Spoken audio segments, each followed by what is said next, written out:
Okay. Okay, I'd like to call this meeting to order. Before we go to the approval of the agenda, I would just like to recognize that Melissa Hughes is finishing her term on the school board and will no longer be part of this committee, unfortunately. Unless, is there an exception we can keep you on? Unfortunately, no, but you might still see me here on the other edges of the table.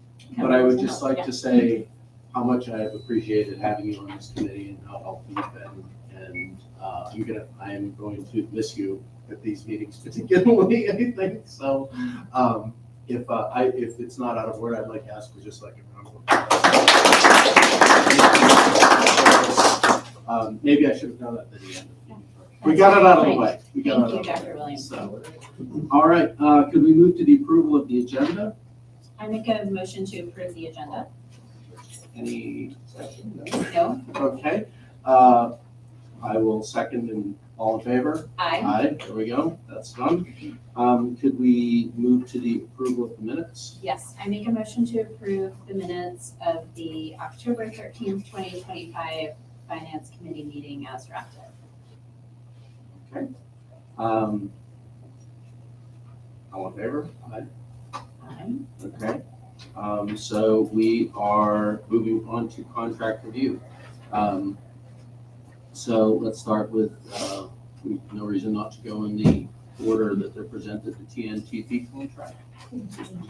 Yes. Good evening, everyone, the board members. My name is Arjuna. I'm the Transformation Officer of Professional Development and Principal Support. And this is a request to approve contract with TNTP in the amount of $277,392 for schooling and professional development. And this is going to support all school leaders' monthly professional development and additional instructional support. It is in alignment to the turnaround action plan and the district vision. And it directly supports the plan by strengthening high quality instruction, accelerating student learning, and improving school conditions, particularly in priority schools.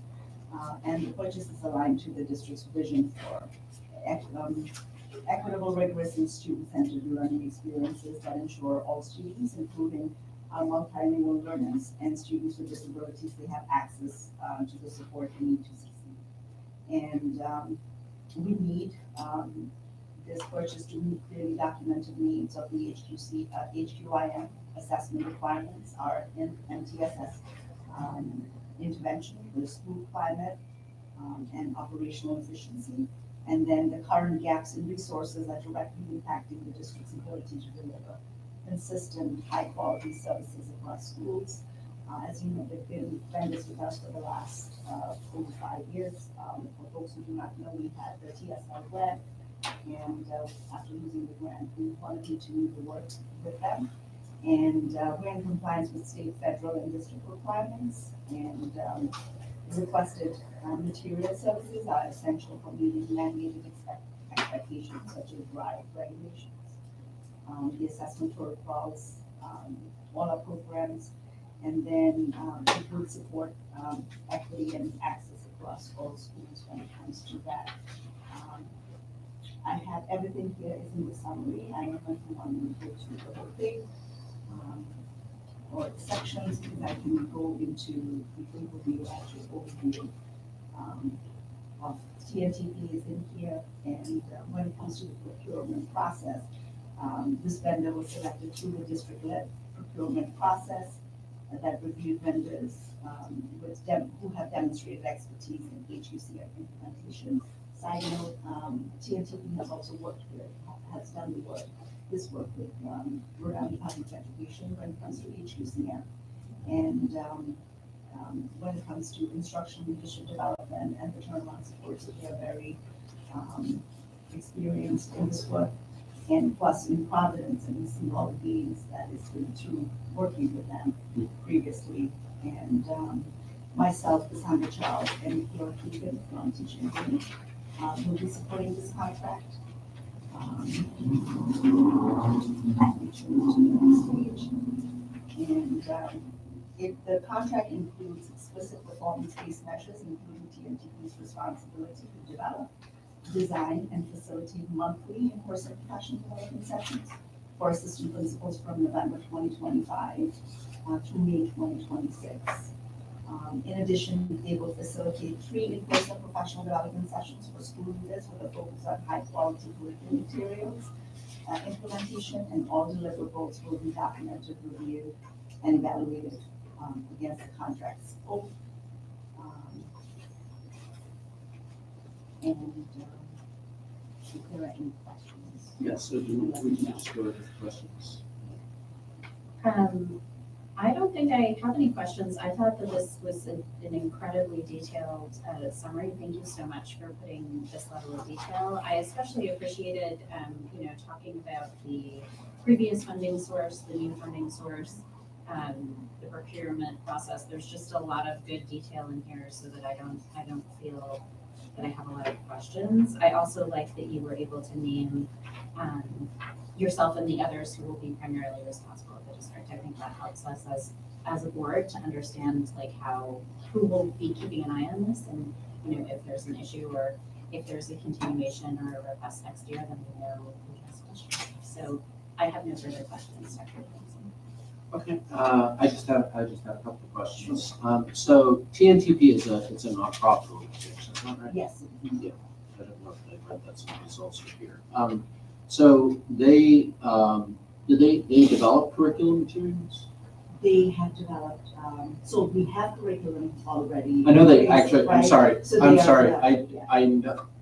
I should rephrase that. I know that they develop curriculum materials. Is this also for the purchase of curriculum materials, or is this just the implementation? It's just for the implementation of the curriculum. And does this organization work with curriculum materials from other sources? Do they work with whatever Yeah, so we it's have about on hand? what are best practices in Okay. terms of implementing Right. the materials, yes. It's not like a proprietary thing where they Yeah, only work yeah, with their own because we have- materials. Okay.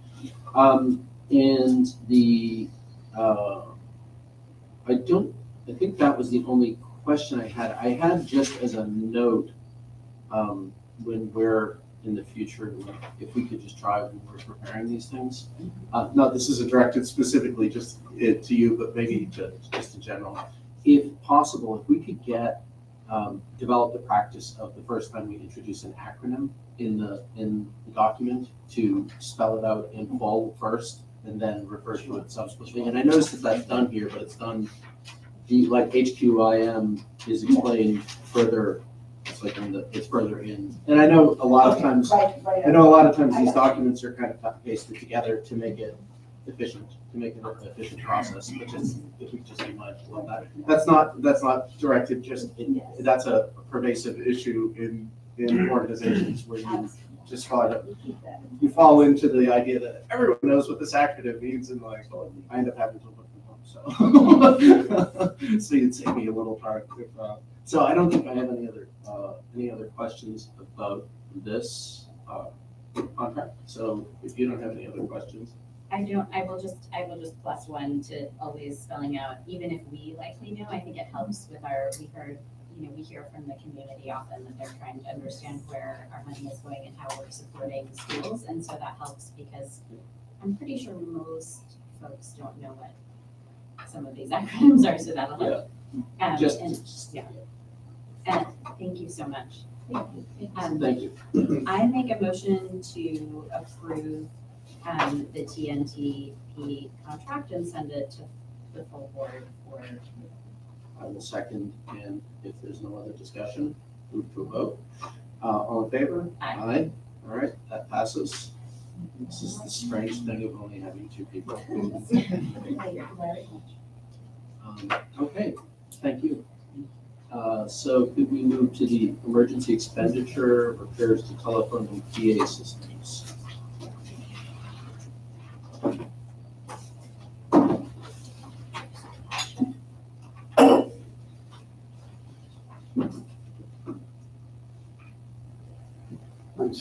I'm Scott Barnett, Executive Director of Information Technology, and probably the acronym department if we wanted to have the most acronyms. But in the memo that I sent to the group, we explained that there were several support calls received at the beginning of school predominantly from one school, but some other schools as well, that affected their bells and clock systems, as well as PA and phones. And these were emergent in nature in the sense that the communications at school is a vital operations day-to-day item. Some training issues at the schools themselves and in our department are being resolved after experiencing this. We're also have an RFP out now that will get us support contracts across these systems. We've identified that we have 44 locations with up to 13 different services that encompass 3 different departments, but yet the calls generally come to the guys who have the wires. And so we are now creating a matrix of support so we can identify if there are support contracts or not for emergent nature things that come up, so we can avoid these charges or these types of billing in the future. Do you have any questions? I just want to name, I think that what you just brought up, having so many different interconnected systems and differences across multiple schools, I think, I want to commend this operations team because I think they've done a tremendous job with trying to continue to streamline and standardize a little bit across our schools. And I know that as we bring newer buildings online, we're able to resolve some of those issues as well by having more similarity from building to building instead of the sort of piecemeal of that. So I appreciate that effort toward that. And just, of course, I agree that being able to have telephone access, public address system, all of that is so critical to keep our students and staff safe in all of our buildings. So this is certainly an important thing to look at. Thank you. Okay. We're always working, trying to insert myself into the process with the construction firms and the OPM regarding these new buildings. Wherever possible, we engage with both the security department and facilities to discuss synergy of systems, because there are more and more systems that come online now that depend on the wire and the connection to the outside.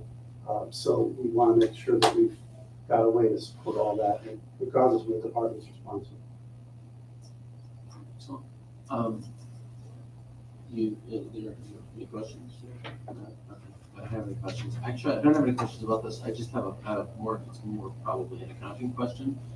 When a school experiences a sort of emergency situation like this with the kind of basic infrastructure that you expect the school to have, and there's an expenditure like this, this comes out of our budget. It comes out of the general budget for maintenance, not out of that particular school's budget, I assume. That's correct. Okay, just checking.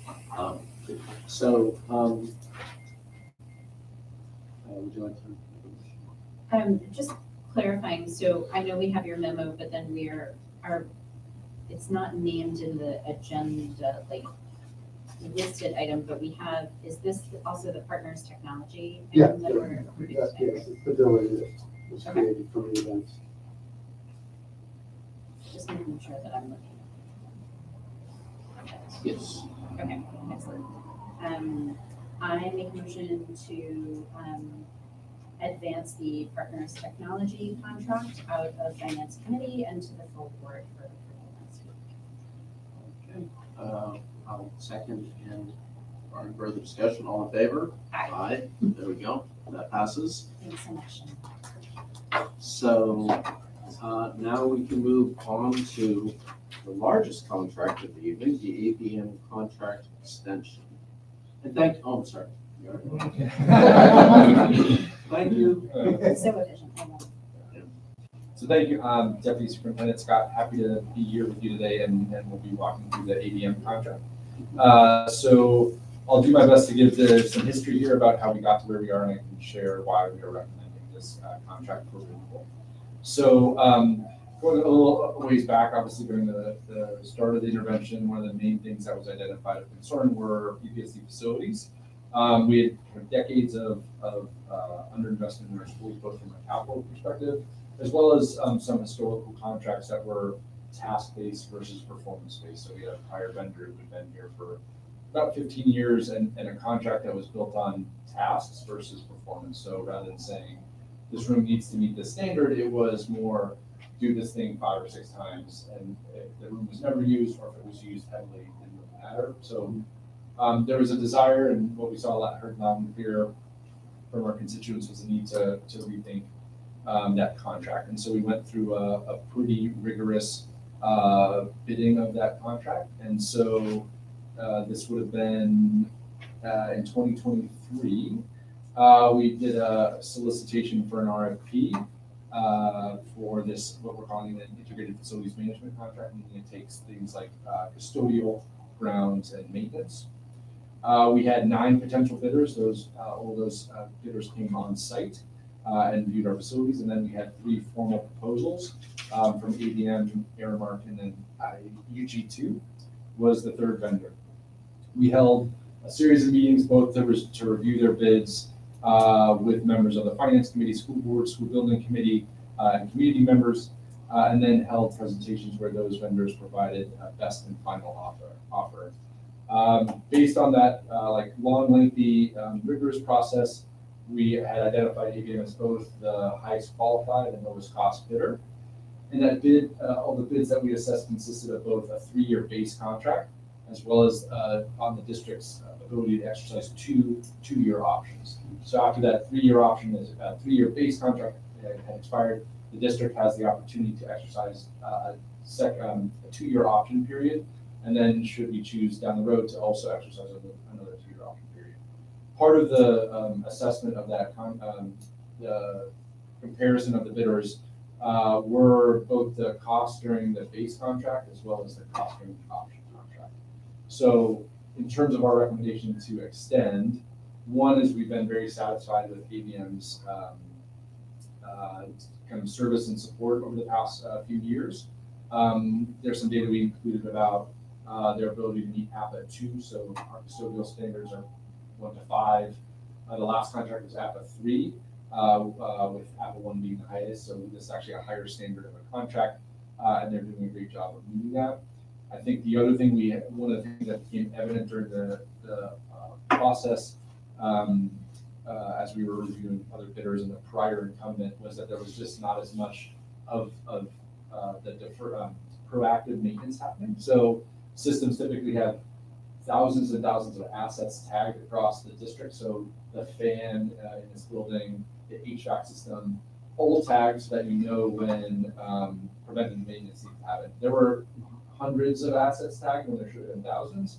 Under this new contract, a lot more of that is happening, and so 91% of the current work orders are generated based on that preventative maintenance schedule, not just someone saying, hey, there's a leak in my school. And then lastly, so there's data and metrics. I think we also just had, when I think back to the start of the school year, we had a very successful school opening across a number of areas.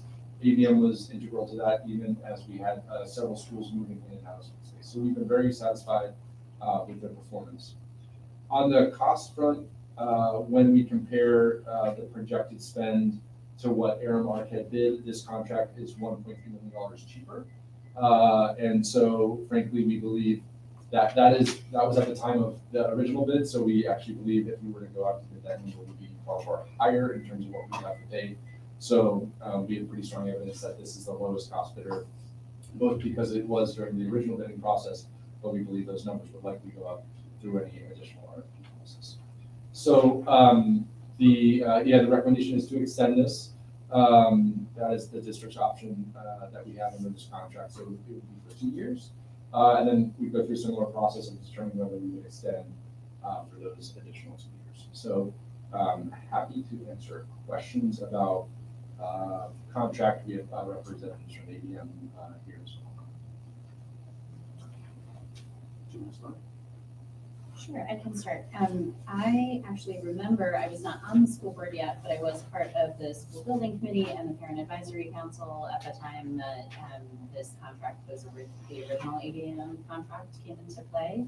And some things I want to highlight that I'm so pleased to hear both anecdotally and in this presentation are moving successfully.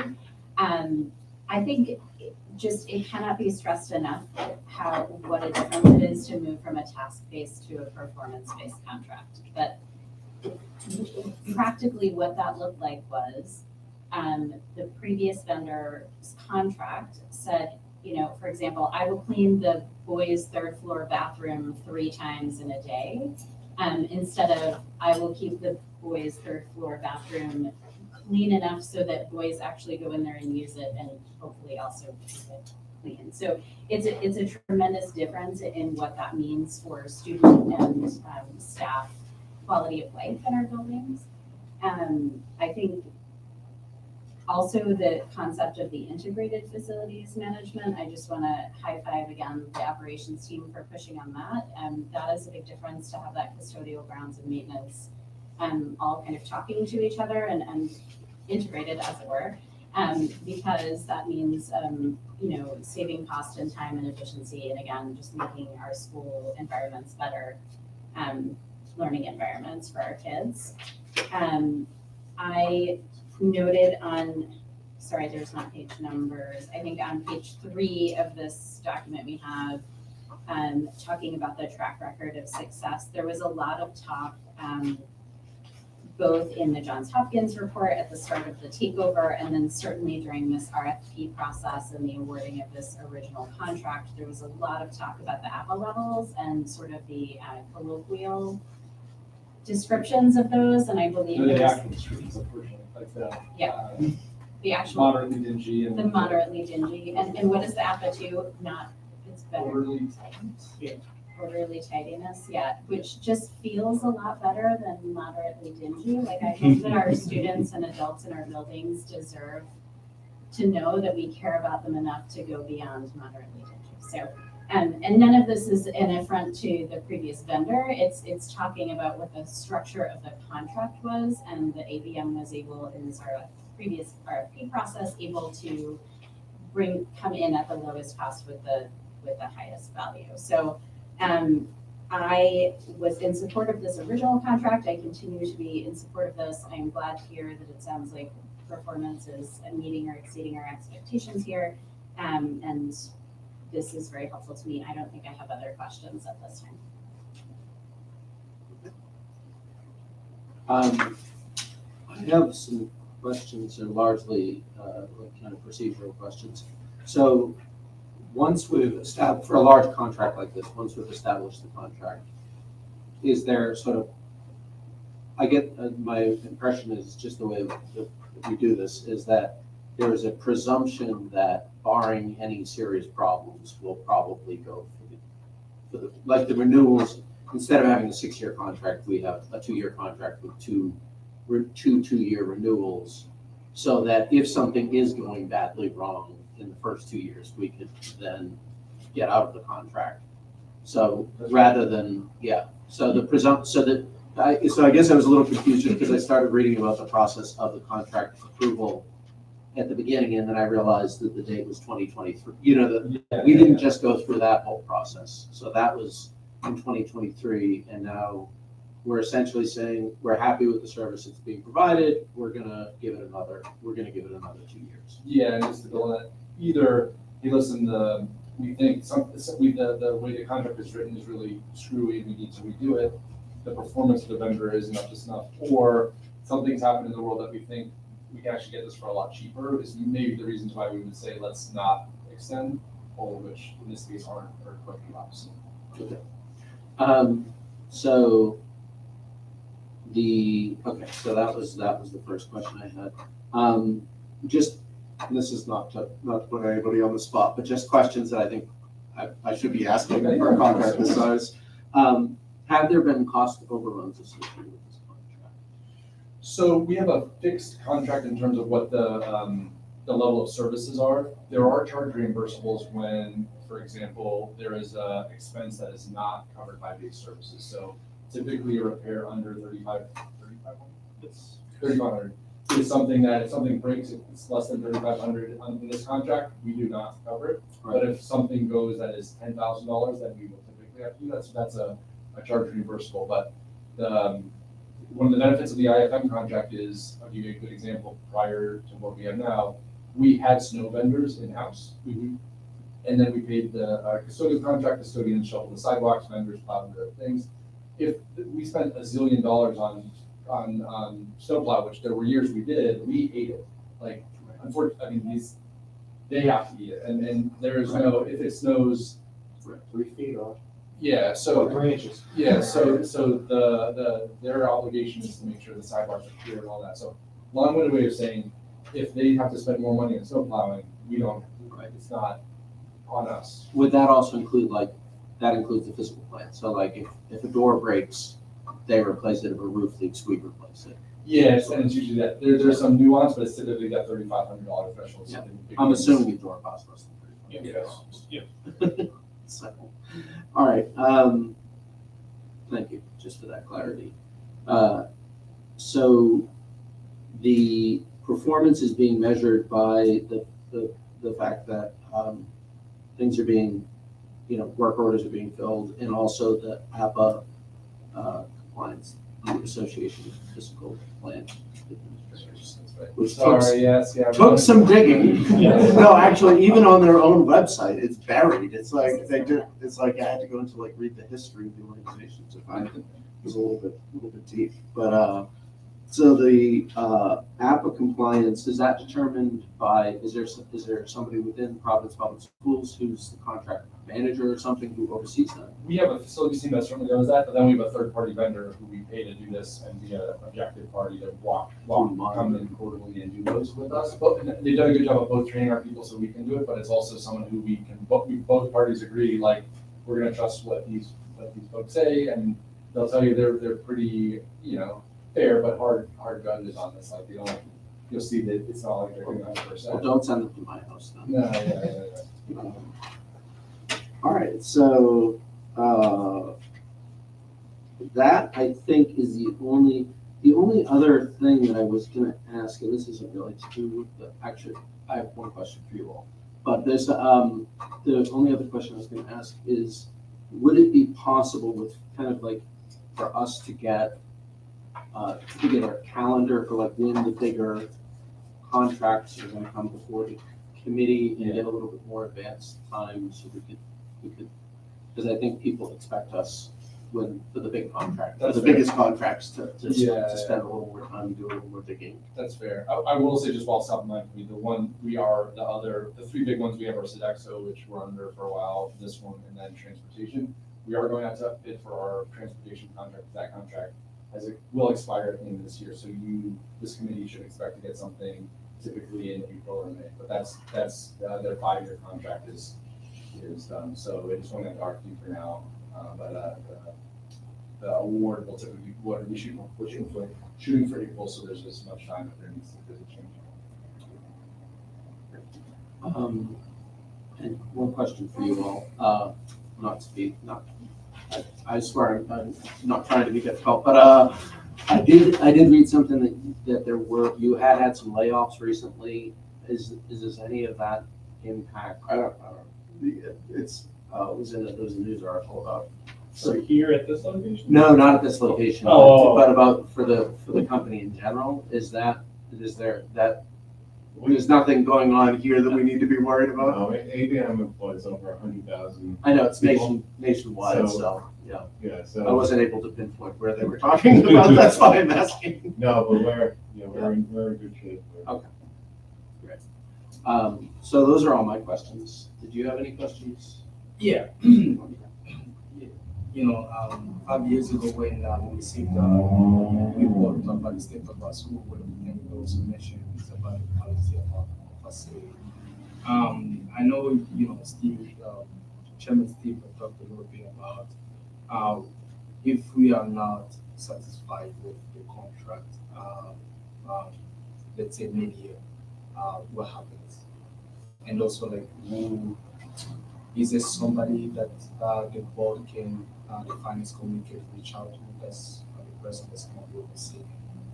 So totally. So to both those questions, Adam White is our day-to-day manager of facilities who focuses on the ABM contract. Kevin Dion helps manage that plus capital planning. So if there's day-to-day questions, Adam's your guy. You can certainly come to me, Dexter, as we're involved too. So I would say in the contract, we both have these option periods. And so once we extend those, the contract is extended for 2 years. I will have to double check my contract. I do believe that there's a clause that the district is unsatisfied or there's a level cause. We have 90 days, there's a certain number of kind of notice period that we would do. Now, things I think would have to go really south for that, but we do have that option. And we can use the exact contract language, but the district, if at a certain point we thought the performance was so bad, I believe we have the authority to exit the contract with a certain number of days notice.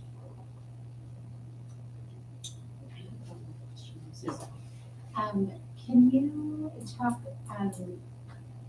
Deputy Superintendent Scott or others, can you talk a little bit about, and my apologies, I think it might have been touched upon in this document, but can you talk about how this contract also helps us now that we are in the midst of so much movement with our overall facilities portfolio, with the capital plan and our construction and swing space? And I know you touched on that, sort of seeing how the ABM team did a great job with our, like shifting schools to swing space or back and forth recently, but can you talk more broadly about why this performance-based, this type of contract works better for us right now? Yeah, so it's based on square footage, and we, in part because we knew we'd be having building changes. One of the things that was important was having a schedule for what happens when you add or take buildings offline. So as we've taken buildings offline, we have go through a contract modification process where we then update that based on square footage. So as buildings come offline or go online, we adjust the total amount of the contract based on it. So, next year's actually a year where we'll see more square footage because we'll sell schools in swing space and Spazion, the middle school, will be coming online. But then over time, as people move out of swing space into their new homes, will roll over, that period we'll have less square. So this allows us to adjust the total value of the amount we spend on this as we move forward from district's portfolio. And thank you for that. And if it's not too far out of turn, just a question, and this is like a really broad question, but just if there's anything the ABM team might share about thinking about this portfolio of buildings we have in Providence schools right now and how some of our buildings are brand new and some of them are extremely not brand new. Can you talk about some of the challenges or like how you have to staff or address those buildings differently? I'm trying to get at like how having this system in your work is supported by the improvements in our capital plan and our portfolio. Yeah, and I think that goes back, and I'll comment on it, it really goes back to, like they said, is being able to care for all the assets. So of course, when you have a new school come online, it's making sure that we have the training and everything needed to keep up with those systems, but also being able to take a brand new school, ensuring that all the assets that are in it are populated into the system we already have in place. So that way your brand new systems are going to be coming online. They'll be following the manufacturer recommended maintenance to ensure that they will keep their life as long as possible. And then we also have the older schools where we did that at the start of the contract. We came in, went through all of the assets, like Zach said, we were doing asset tagging, but we also reported back on kind of like the age of those, right? So we all have an understanding of where the older ones lie, where the newer ones are, and kind of, being able to manage all of those as they come online and offline. For you all, benefit of kind of the known cost, right? Like I said, is the square footage cost of them coming on and off, is you kind of have an understanding of where those costs are going to lie within the contract ahead of time before it happens, which helps. And then for us, it's just folding them into the team, and Bob and the team do a great job of being able to care for all of them, regardless of, kind of what comes at us. And when they come offline, it's kind of just move them over to a new spot, make sure they're trained up, and make sure all the assets in the whole spaces are cleaned and maintained as needed. I'd say this is not being again, but one of the lessons learned has been, and we talk about this with other construction projects, is like we now, I think, know even more important how that handoff is from construction to custodial maintenance, because we had a few of the first projects where that wasn't as good of a handoff as it could have been, and so ADM was kind of having, some of that had to do with the time when the contract started, but had to come back and learn after the school was open, and now we know how important it is to bring them in the front so that new schools are in some ways easier to maintain, and that they're not old and have years and years of wear and tear, but they're also brand new systems that require training different types of floors that you're cleaning, so it's not that they're, it takes some training, and so we've tried to, I think a lesson learned has been how we have to be more intentional as we're opening new schools. Okay, if there's no other questions or discussions, could I have a motion? Motion. Second? All right, all in favor? Aye. Aye. Okay. Thank you. Recommend to the committee. Thank you very much.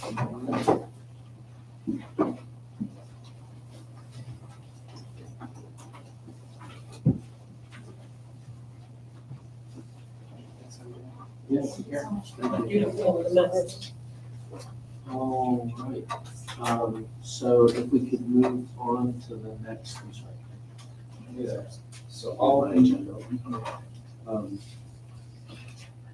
So if we can move on to the next item, which is to discuss the early information for the fiscal year 27 budget, including the fall and enrollment. Yeah, so thank you. I'll be leading this conversation again, and Chris will help. But wanted to kick off the start of budget planning. I think in the past few years, we've started those conversations with the board earlier and earlier, both because it's a good thing to do, but also we've had some unique and challenging budget years, and we anticipate this one to likely be similar, be challenging as well. And so the goals today are really to frame some of the big drivers, both good and bad, of what we're seeing for next year, knowing that things are still early, but we have enough information to know where some challenges may lie. I'll talk through some of the timelines, so when we expect to do engagement with the board, when we'll do school communities and other things. And then the area I'll want to dive a little deeper on is enrollment, just because that's so important to budget, so like kind of like the foundation of how we start building our budget. And so showing what we've seen so far, why we think we see what is happening, and how we think that plays out for next year. So with that, if you see in the materials, slide 3, really is just trying to give you a high level understanding of projections for next year. So let me talk through what we're seeing on the revenue side and on the expense side. And I'll share a little bit more about this at the end. We won't go too into detail today on those because things are still early, but we do anticipate likely in January coming back with more detailed projections based on this. This is really to give you a sense of directionally where things are headed. So on the revenue side, just for context and a reminder, when you think of our local budget, about 2/3 of that to 3/4 of that comes from the state. The other remaining part largely comes from the city, and then there's a small portion that comes from Medicaid revenue. In addition to our local budget, we have our title and federal dollars, which is roughly $30 million compared to our local budget, which is $400 million. So always important to share that just so that we know when we're talking about state aid, like that is the biggest deal thing and thing we need to focus on, and the others matter as well, but to different degrees. So state aid, we are concerned based on some early projections on a few things that impact our state aid numbers. The first is, and to be expected, is enrollment declines, and we'll share more about that, but that is the big driver of state aid, and one we would anticipate as we see declines in enrollment, that we would see declines in state aid. Two things beyond that, though, that make it a little more challenging are there are, behind the just total number of students, the number of students who qualify, who are directly certified because they receive SNAP, TANF, or are in foster care, as well as the number of students that are multilingual learners. Those add additional revenue to the funding formula, and we see lower percentages, not just fewer students, but lower percentages of the overall. So that is a little bit unexpected or concerning. And then we are projecting to receive lower special education categorical funds. So this is a part of the funding model where the state reimburses for 4 times the average cost of serving a special ed student. So if that average cost is $36,000, you multiply that by 4, anything above that, you're put into a pool and the state reimburses a portion of that.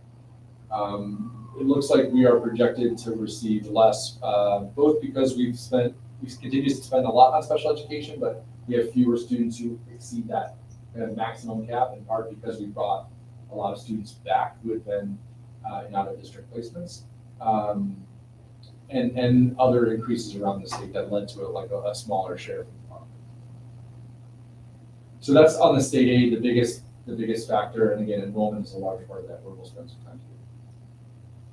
The next is, at this point, uncertainty, and we're kind of planning conservatively, is concerns about loss of federal funding. So there have been discussions about reductions to Titles 2, 3, and 4 to across the nation.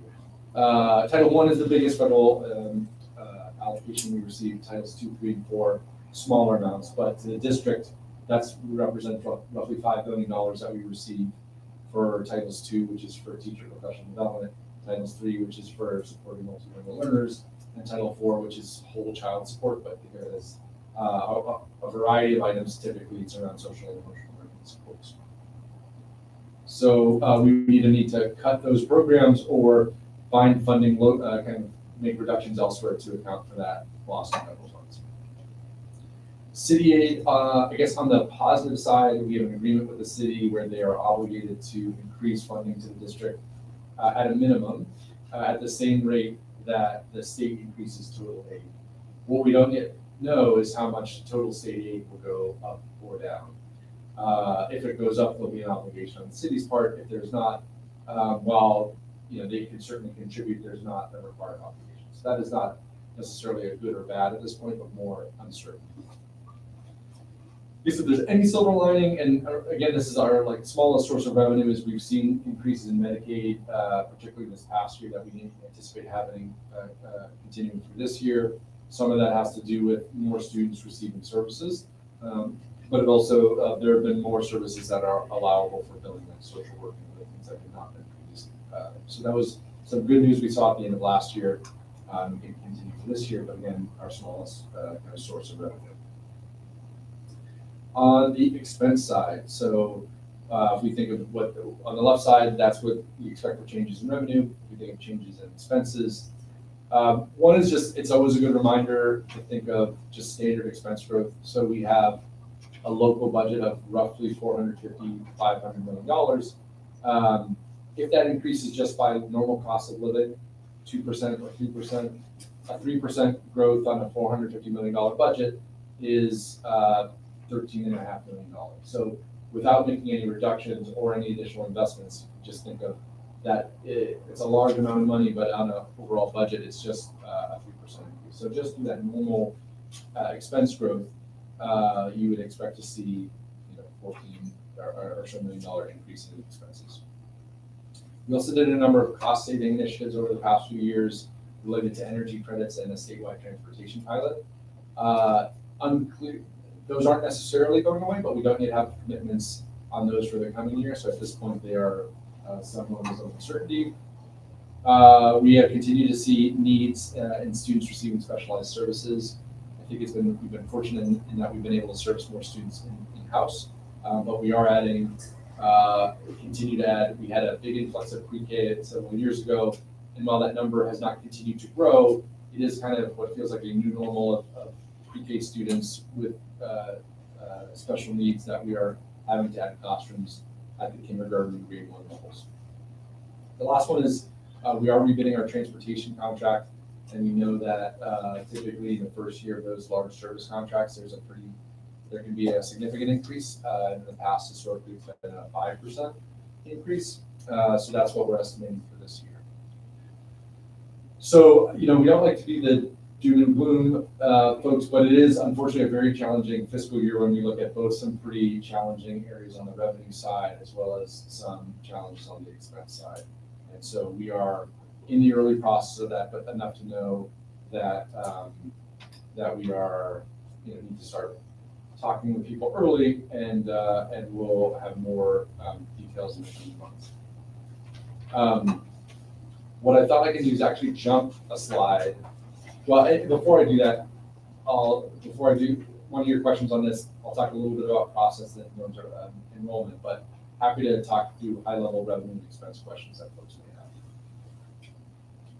may have. If I may. Yeah, go ahead. On the last item that you mentioned under expense estimates, the rebidding of the transportation contract, you said you'd expect roughly a 5% increase. What's the number now?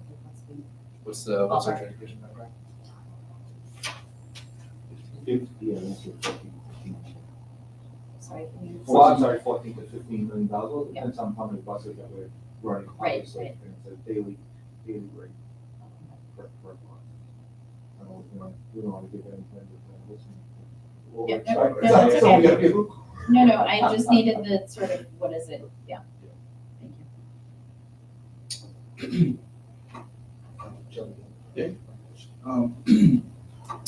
So, so if the states, I just went to the presentation, there's a projection that we're gonna lose up to 200 students. Yeah. Yeah, so with that fact, if the states decide to decrease their aid, what does that mean for the city? The city also will decrease the aid as well, or not decide not to do it? Yeah, it's a good question. So the settlement agreement we reached with the city, they have to increase their contribution to us at the same percentage that total state aid in the whole state goes up.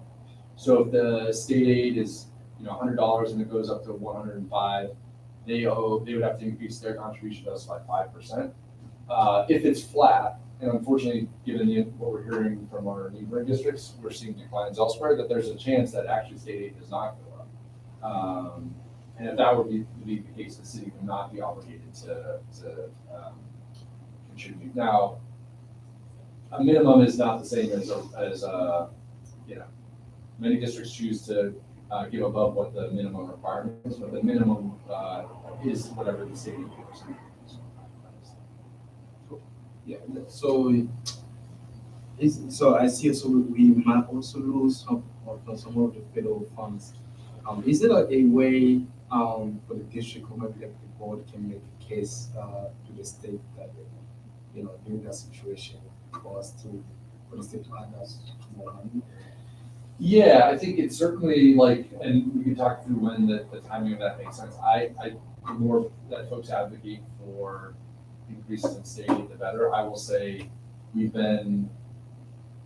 shared a lot of this with our colleagues at RIDE. They care about the state and they care about Providence in particular. So they've done a lot of work already to at a minimum, make people aware of the issues going on, and are trying to help as much as they can. So it doesn't hurt to have more voices. It's always nice to know that RIDE is already aware and trying to do what they can to help with this.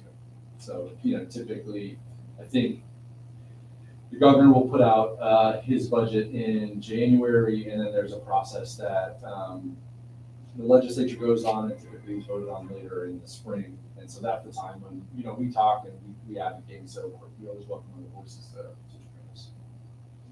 I know this is kind of early, but I know you mentioned this before. Again, to start this conversation early with the council as well, also with the office. Thank you, you and the team.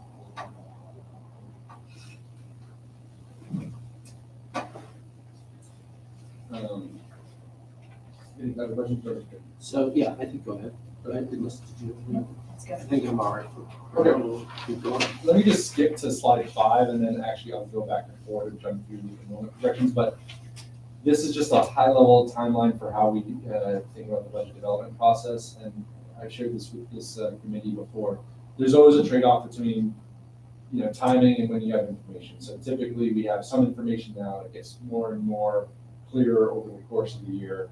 But obviously we need to make decisions at certain points without full information. So what we have now is we know what our enrollment is now. We have some preliminary sense of state aid and what that means for other things. We'll learn more in January, when the governor's proposed budget, which is very helpful, but again, not final. It's not the law until the end of the year. We get another update in March when we get additional state revenue updates. So we submit enrollment information then, and we'll have an even sharper sense of state aid by then. And then it's not really until June when the General Assembly votes. And so if you remember last year, we were with you for our proposed budget for this year. In May, we had a potential $4 million swing that we were dealing with over those last few months. So it is a challenge because we will start working with schools on their budgets in January, knowing that we may not have the full picture of our budget. So we're really trying to plan for contingencies. So that's some of the information we get over time to give you a sense of what engagement looks like. We'll start sharing enrollment projections with schools without funding attached to it in the next few weeks. We then will start working more in earnest with our schools in January to talk through their budget allocations and what that means for staffing. We plan to join PAC and DWAC to talk through some of what we're talking through with you today. But I also anticipate we'll be back with this committee likely in January, if not then in February, to give you a kind of taking that first slide and really doing a deep put in harder numbers against it. Over that time, we'll plan to talk with the city administration so we can begin discussing what their plans are for next year. We've had some early conversations just about timing and process, so we're hopeful that those will remain collaborative. And then we'll be back with the school board. We typically come with an initial budget in April and then a proposed budget in May. So we'll do our best to keep everyone informed throughout. And next month, I think we'll try to frame it to the extent there are big decisions, issues we need to grapple with, that we'll share them with this board.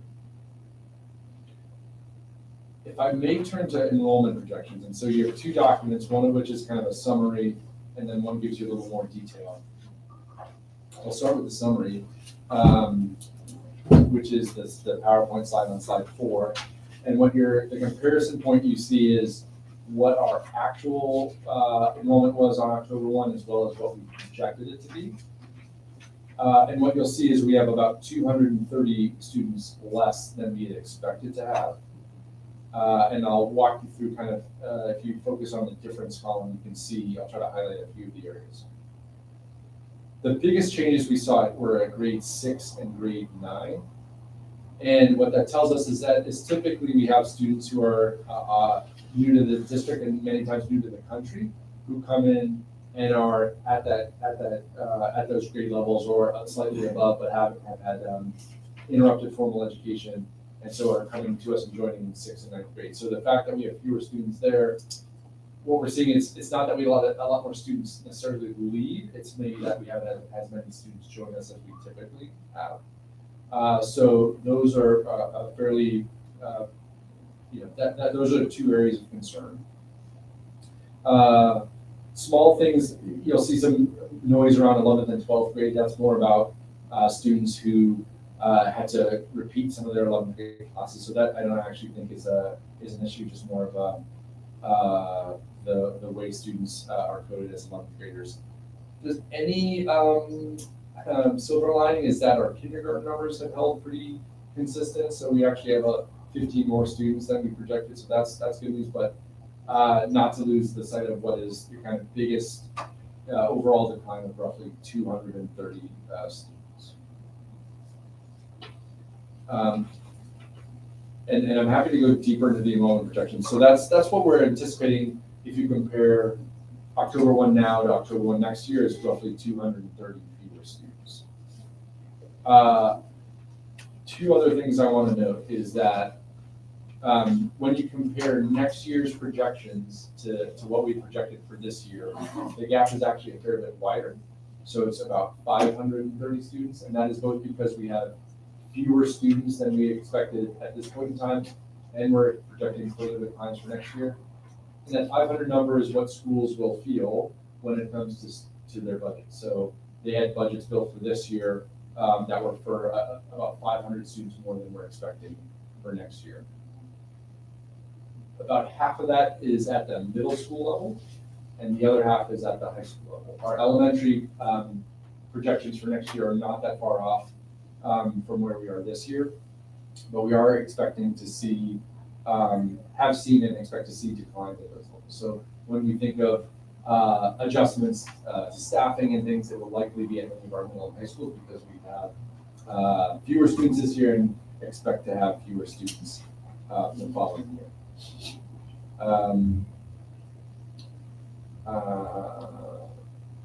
I have to go into depth on like how we do our enrollment projections. Typically, what we're doing is we take all the students we have, we roll them forward 1 year. We have some assumptions about growth and attrition based on some historical numbers. So, it's there's some variability here, but we feel like pretty confident that this is directionally what we are projecting for next year.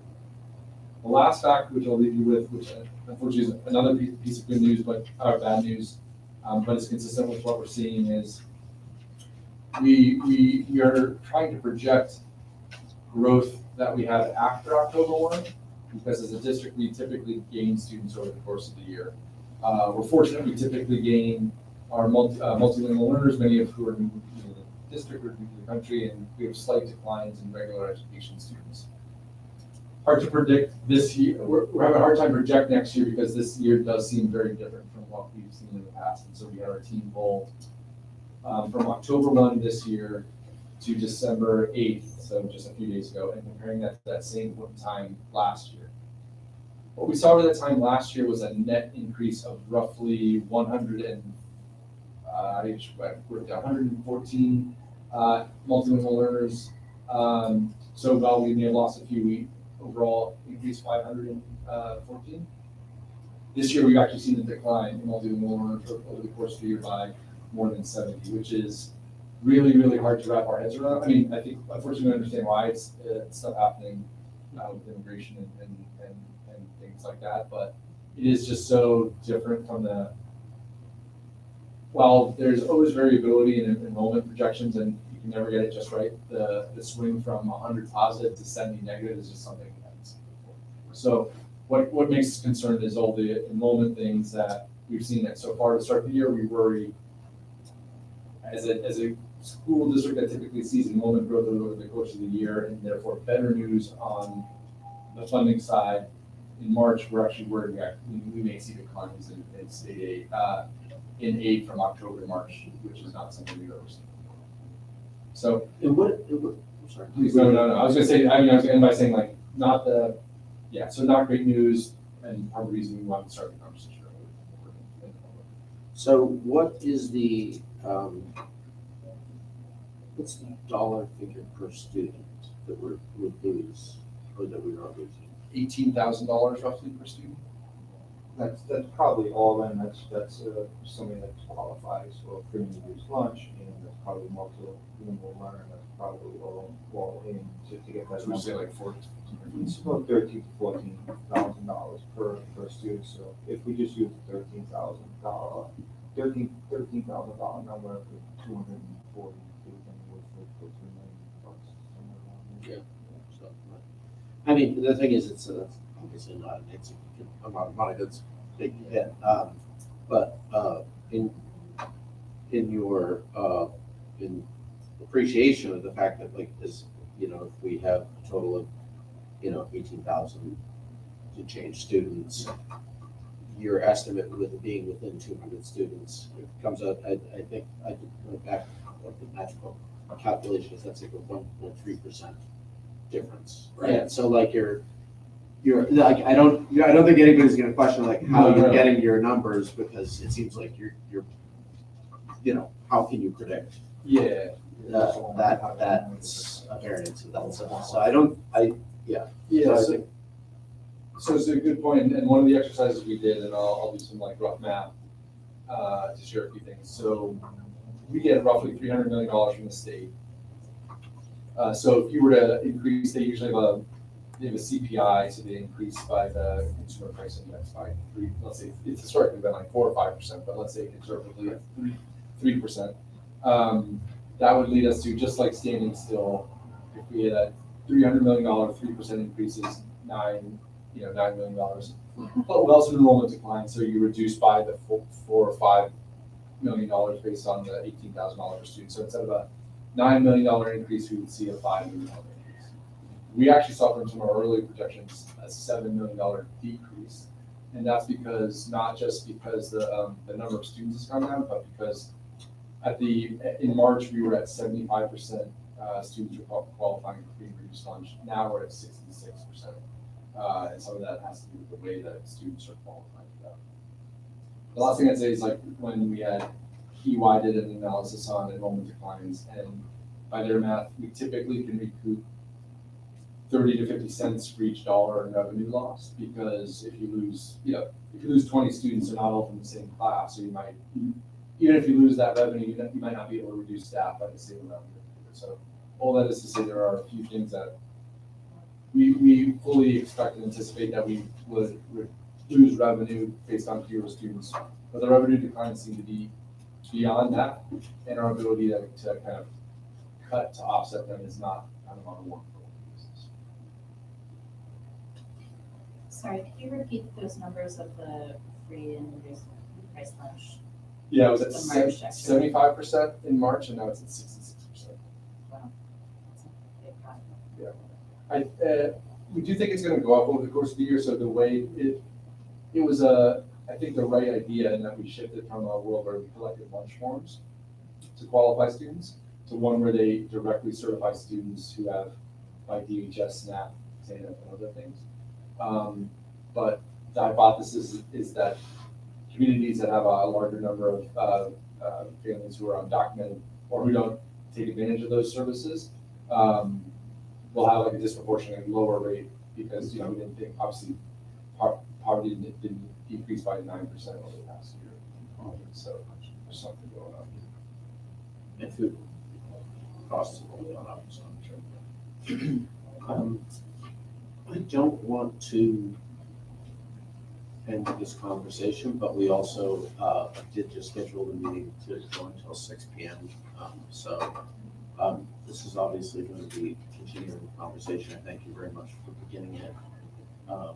And if there's no objection from other committee members, I would ask for a motion to adjourn. Just one quick thing, I would recommend, I'm sure that our colleagues will be able to watch this video stream and look at these materials, but I would request or recommend if this deck and materials could also be shared as part of the consent agenda for next week's regular board meeting. Yeah. I think that Director Williams. No, I think that's, got that. yeah, I think that would be great if it could be forwarded to all the board members, and we can include it. We don't necessarily have to have a presentation, but just so that everybody has this information now, so they're not surprised by it later. No surprises. And I also did have a couple of, we had talked a little bit about, as we're preparing the budget, about possibly including, for past years projected and actually spent. There's some formatting questions around like the budget book that I think I'd like to discuss more, but we don't really have time. So, but we can discuss that. Yeah, I think we'll probably have In a phone call or something. It doesn't Yeah, have to we be. could walk through Q1 projection as well in January. With the finance committee to show where we are for this fiscal year. Yeah, that would be great. Great. Yeah, fantastic. Cool. Thank you. Thank you very much. Thank you.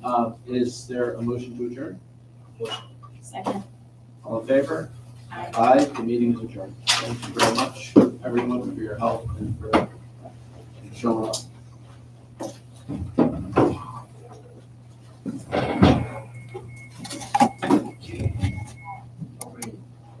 Good, how are you? Nice to see you. Thank you.